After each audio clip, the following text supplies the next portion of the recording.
కంటిరెప్పలంచున మనస్సు నిండి పొంగిన ఓ నీటి బిందువే కదా నువ్వెతుకుతున్న సంపద. ఒక్కొక్క జ్ఞాపకానికి 100 ఏళ్ల ఆయువుందిగా, ఇంకెన్ని ముందు వేచనో అవన్నీ వెతుకుతూ పదా. మనుష్యులందు నీ కథ మహర్షిలాగా సాగదా, మనుష్యులందు నీ కథ మహర్షిలాగా సాగదా.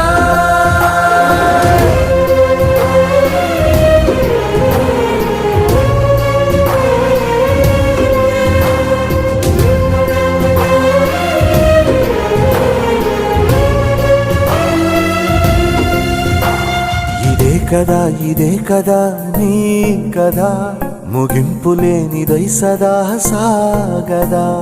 ఇదే కదా